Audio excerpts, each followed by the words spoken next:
ಯೆಹೋಶುವನ ಗ್ರಂಥದಿಂದ ವಾಚನ. ಅಧ್ಯಾಯ 8. ಆಯಿ ನಗರದ ಆಕ್ರಮಣ. ಸರ್ವೇಶ್ವರ ಸ್ವಾಮಿ ಯೆಹೋಶುವನಿಗೆ, ಅಂಜಬೇಡ, ಕಳವಳಗೊಳ್ಳಬೇಡ.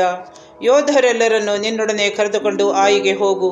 ಆಯಿ ಎಂಬ ಊರಿನ ರಾಜ, ಪ್ರಜೆ, ನಗರ, ನಾಡು ಇವೆಲ್ಲವನ್ನು ನಿನಗೆ ಕೊಟ್ಟಿದ್ದೇನೆ. ಹೋಗು.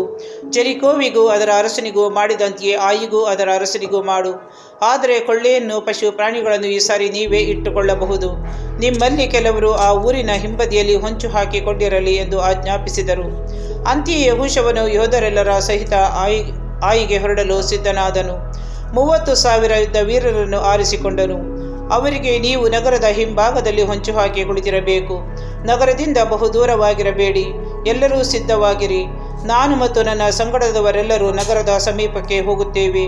ಆಯಿಯ ಜನರು ಮುಂಚಿನಂತೆ ನಮ್ಮೊಡನೆ ಯುದ್ಧಕ್ಕೆ ಬರುವರು. ಕೂಡಲೇ ನಾವು ಅಲ್ಲಿಂದ ಓಡಿ ಹೋಗುತ್ತೇವೆ. ಇವರು ಮುಂಚಿನಂತೆ ನಮಗೆ ಹೆದರಿ ಓಡಿ ಹೋಗುತ್ತಿದ್ದಾರೆಂದು ಭಾವಿಸಿ ಅವರು ನಮ್ಮನ್ನು ಹಿಂದಟ್ಟುವರು. ನಾವು ಓಡುತ್ತಲೇ ಇರುತ್ತೇವೆ. ನಾವು ಮತ್ತು ಅವರು ನಗರಕ್ಕೆ ದೂರವಾದ ಮೇಲೆ ನೀವು ಹೊಂಚಿ ನೋಡುವ ಸ್ಥಳದಿಂದ ಎದ್ದು ನಗರದೊಳಗೆ ನುಗ್ಗಿ ಅದನ್ನು ಸ್ವಾಧೀನ ಮಾಡಿಕೊಳ್ಳಿ. ನಿಮ್ಮ ದೇವರಾದ ಸರ್ವೇಶ್ವರ ಅದನ್ನು ನಿಮ್ಮ ಕೈಗೆ ಒಪ್ಪಿಸುವರು. ನೀವು ನಗರವನ್ನು ಹಿಡಿದ ಕೂಡಲೇ ಅದಕ್ಕೆ ಬೆಂಕಿ ಹೊತ್ತಿಸಿರಿ. ಸರ್ವೇಶ್ವರನ ಮಾತಿನಂತೆ ನಡೆಯಿರಿ.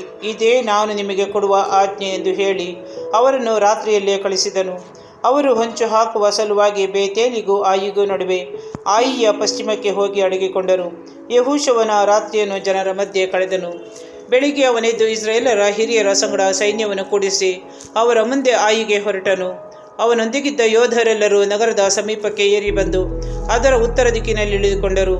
ಅವರಿಗೂ ಆಯಿಗೂ ನಡುವೆ ಒಂದು ಕಣಿವೆ ಇತ್ತು. ಯೆಹೋಶುವ ಸುಮಾರು 5,000 ಜನರನ್ನು ಆರಿಸಿಕೊಂಡು ಬೇತೇಲಿಗೂ ಆಯಿಗೂ ನಡುವೆ ನಗರದ ಪಶ್ಚಿಮದಲ್ಲಿ ಹೊಂಚಿ ನೋಡುವುದಕ್ಕಾಗಿ ಇರಿಸಿದನು. ನಗರದ ಉತ್ತರದಲ್ಲಿದ್ದ ಸಮಸ್ತ ಸೈನ್ಯವನ್ನು, ನಗರದ ಪಶ್ಚಿಮದಲ್ಲಿ ಹೊಂಚಿ ನೋಡುತ್ತಿದ್ದ ಸೈನ್ಯವನ್ನು ಕ್ರಮಪಡಿಸಿದ ನಂತರ ಅವನು ಆ ರಾತ್ರಿಯನ್ನು ಕಣಿವೆಯಲ್ಲಿ ಕಳೆದನು. ಬೆಳಿಗ್ಗೆ ಆಯಿ ಊಯಿನ ಅರಸನು ಈ ಸಮಾಚಾರವನ್ನು ತಿಳಿದು ತ್ವರೆಯಾಗಿ ಜನರೆಲ್ಲರ ಸಹಿತ ಇಸ್ರಾಯೇಲರ ಸಂಗಡ ಯುದ್ಧ ಮಾಡಲು ಹೊರಟನು. ಅವನು ಅವನ ಜನರು ಆರಾಬ ಎಂಬ ಸ್ಥಳಕ್ಕೆ ಎದುರಾಗಿದ್ದ ಕಣಿವೆಗೆ ಬಂದರು. ನಗರದ ಹಿಂಭಾಗದಲ್ಲಿ ಹೊಂಚಿ ನೋಡುತ್ತಿರುವವರ ವಿಷಯ ಅವನಿಗೆ ಗೊತ್ತಿರಲಿಲ್ಲ. ಯೆಹೋಶುವನು ಅವನ ಸಂಗಡ ಇದ್ದ ಇಸ್ರಾಯೇಲರೆಲ್ಲರೂ ತಾವು ಸೋತವರೋ ಎಂಬಂತೆ ಅರಡ ಮಾರ್ಗವಾಗಿ ಓಡತೊಡಗಿದರು. ಆಯಿ ನಗರದವರು ಊರಿನಲ್ಲಿದ್ದ ತಮ್ಮ ಎಲ್ಲ ಜನರನ್ನು ಕರೆದುಕೊಂಡು ಯೆಹೋಶುವನನ್ನು ಹಿಂದಟ್ಟುತ್ತಾ ನಗರದಿಂದ ದೂರ ಆದರು. ಇತ್ತ ಆಯಿಯಲ್ಲಿ ಮತ್ತು ಬೇತೇಲಿನಲ್ಲಿ ಗಂಡಸರು ಇರಲಿಲ್ಲ. ಊರ ಬಾಗಿಲುಗಳನ್ನು ತೆರೆದಿಟ್ಟು ಎಲ್ಲರೂ ಇಸ್ರಾಯೇಲರನ್ನು ಹಿಂದಟ್ಟಿ ಹೋಗಿದರು. ಆಗ ಸರ್ವೇಶ್ವರ ಸ್ವಾಮಿ ಯೆಹೋಶುವನಿಗೆ, ನಿನ್ನ ಕೈಯಲ್ಲಿರುವ ಈಟಿಯನ್ನು ಆಯಿ ಕಡೆಗೆ ಚಾಚು. ಆ ನಗರವನ್ನು ನಿನ್ನ ಕೈಗೆ ಒಪ್ಪಿಸಿದ್ದೇನೆ ಎಂದರು.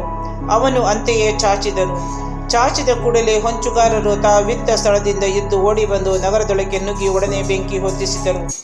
ಆಯಿಯ ಜನರು ಹಿಂತಿರುಗಿ ನೋಡಿದಾಗ ನಗರದ ಹೊಗೆ ಆಕಾಶಕ್ಕೆ ಏರುತ್ತಿತ್ತು.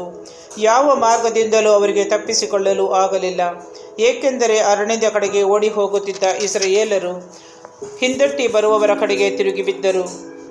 ನಗರವು ಹೊಂಚುಗಾರರಿಗೆ ಸ್ವಾಧೀನವಾದುದನ್ನು, ಹೊಗೆ ಆಕಾಶಕ್ಕೆ ಏರುತ್ತಿದ್ದುದನ್ನು ನೋಡಿದ ಯೆಹೋಶುವ ಹಾಗೂ ಇಸ್ರಾಯೇಲರು ಹಿಂದಿರುಗಿ ಆಯಿ ಜನರ ಮೇಲೆ ಬಿದ್ದರು. ನಗರಕ್ಕೆ ನುಗ್ಗಿದವರು ಹೊರಕ್ಕೆ ಬಂದು ಆ ಜನರ ಮೇಲೆ ಎರಗಿದರು. ಹೀಗೆ ಆ ಕಡೆಯಿಂದಲೂ ಈ ಕಡೆಯಿಂದಲೂ ಇಸ್ರಾಯೇಲರ ಕೈಗೆ ಸಿಕ್ಕಿಬಿದ್ದರು. ಎಲ್ಲರನ್ನೂ ಸದೆ ಬಡಿಯಲಾಯಿತು. ಒಬ್ಬನಾದರೂ ಉಳಿಯಲಿಲ್ಲ, ಯಾವನೂ ತಪ್ಪಿಸಿಕೊಳ್ಳಲಿಲ್ಲ. ಆಯಿಯ ಅರಸನನ್ನು ಮಾತ್ರ ಜೀವಸಹಿತ ಹಿಡಿದು ಯೆಹೋಶುವನ ಬಳಿಗೆ ಕರೆದುಕೊಂಡು ಬಂದರು. ಇಸ್ರಾಯೇಲರು ತಮ್ಮನ್ನು ಅರಣ್ಯದವರೆಗೂ ಬೆನ್ನಟ್ಟಿ ಬಂದ ಆಯಿ ಜನರನ್ನು ಅಲ್ಲೇ ಕತ್ತಿಯಿಂದ ಸಂಹರಿಸಿದ ನಂತರ ಅವರೆಲ್ಲರೂ ನಗರಕ್ಕೆ ಹೋಗಿ ಅಲ್ಲಿದ್ದವರನ್ನು ಕೊಂದರು. ಆ ದಿನ ಆಯಿ ಜನರಲ್ಲಿ ಸತ್ತ ಗಂಡಸರ ಮತ್ತು ಹೆಂಗಸರ ಸಂಖ್ಯೆ 12,000. ಆ ನಗರದವರೆಲ್ಲರೂ ಹತನಾಗುವವರೆಗೆ ಯೆಹೋಶುವ ಈಟಿ ಹಿಡಿದು ಚಾಚಿದ ಕೈಯನ್ನು ಹಿಂತೆಗೆಯಲಿಲ್ಲ. ಸರ್ವೇಶ್ವರ ಯೆಹೋಶುವನಿಗೆ ಆಜ್ಞಾಪಿಸಿದಂತೆ ಇಸ್ರಾಯೇಲರು ಆ ನಗರದಿಂದ ಪಶು ಪ್ರಾಣಿ ಮೊದಲಾದವುಗಳನ್ನು ಮಾತ್ರ ಕೊಳ್ಳೆಯಾಗಿ ತೆಗೆದುಕೊಂಡರು. ಯೆಹೋಶುವನು ಈ ನಗರವನ್ನು ಸುಟ್ಟು ಅದು ಎಂದಿಗೂ ಮರಳಿ ಕಟ್ಟಲಾಗದಂತೆ ಹಾಳು ದಿಬ್ಬವಾಗಿಸಿ ಬಿಟ್ಟನು. ಅದು ಇಂದಿನವರೆಗೂ ಹಾಗೆಯೇ ಉಳಿದಿದೆ. ಆಯಿಯ ಅರಸನನ್ನು ಸಂಜೆಯವರೆಗೂ ಮರಕ್ಕೆ ನೇತು ಹಾಕಿಸಿದನು. ಸೂರ್ಯನು ಅಸ್ತಮಿಸುತ್ತಲೇ ಅವನ ಶವವನ್ನು ಕೆಳಗಿಳಿಸಿ ಅದನ್ನು ಊರ ಬಾಗಿಲಲ್ಲಿ ಹಾಕಿಸಿ ಅದರ ಮೇಲೆ ಕಲ್ಲಿನ ದೊಡ್ಡ ರಾಶಿಯನ್ನು ಮಾಡಿಸಿದನು. ಅದು ಇಂದಿನವರೆಗೂ ಹಾಗೆಯೇ ಇದೆ. ಏಬಾಲ್ ಬೆಟ್ಟದಲ್ಲಿ ಧರ್ಮಶಾಸ್ತ್ರದ ಪಾರಾಯಣ. ಸರ್ವೇಶ್ವರನ ದಾಸ ಮೋಶೆ ಇಸ್ರಾಯೇಲರಿಗೆ ಆಜ್ಞಾಪಿಸಿದಂತೆ ಹಾಗೂ ಮೋಶೆಯ ಧರ್ಮಶಾಸ್ತ್ರದಲ್ಲಿ ಬರೆದಿರುವಂತೆ ಯೆಹೋಶುವನು ಇಸ್ರಾಯೇಲ್ ದೇವರಾದ ಸರ್ವೇಶ್ವರನಿಗೆ ಏಬಾಲ್ ಬೆಟ್ಟದಲ್ಲಿ ಒಂದು ಬಲಿಪೀಠವನ್ನು ಕಟ್ಟಿಸಿದನು. ಯಾವ ಕಬ್ಬಿಣವು ಮುಟ್ಟದ ಹುಟ್ಟು ಕಲ್ಲುಗಳಿಂದಲೇ ಅದನ್ನು ಕಟ್ಟಿಸಿದನು. ಜನರು ಅದರ ಮೇಲೆ ಸರ್ವೇಶ್ವರನಿಗೆ ದಹನ ಹೋಮ ಬಲಿಗಳನ್ನು ಸಮಾಧಾನ ಬಲಿಗಳನ್ನು ಸಮರ್ಪಿಸಿದರು. ಯೆಹೋಶುವನು ಅಲ್ಲಿದ್ದ ಕಲ್ಲುಗಳ ಮೇಲೆ ಜನರೆಲ್ಲರ ಕ್ಷಮದಲ್ಲಿ ಮೋಶೆಯ ಧರ್ಮಶಾಸ್ತ್ರದ ಒಂದು ಪ್ರತಿಯನ್ನು ಬರೆದನು. ಎಲ್ಲ ಇಸ್ರಾಯೇಲರು, ಅಂದರೆ ಹಿರಿಯರು, ಅಧಿಕಾರಿಗಳು, ನ್ಯಾಯಾಧಿಪತಿಗಳು, ಅನ್ಯ ದೇಶೀಯರಾಗೂ ಸ್ವದೇಶಿಯರು ಸರ್ವೇಶ್ವರನ ಒಡಂಬಡಿಕೆಯ ಮಂಜೂಷದ ಎಡಬಲಗಳಲ್ಲಿ ನಿಂತರು. ಆ ಮಂಜೂಷವನ್ನು ಹೊತ್ತು ಲೇವಿಯರಾದ ಯಾಜಕರಿಗೆ ಅಭಿಮುಖರಾಗಿ ನಿಂತರು.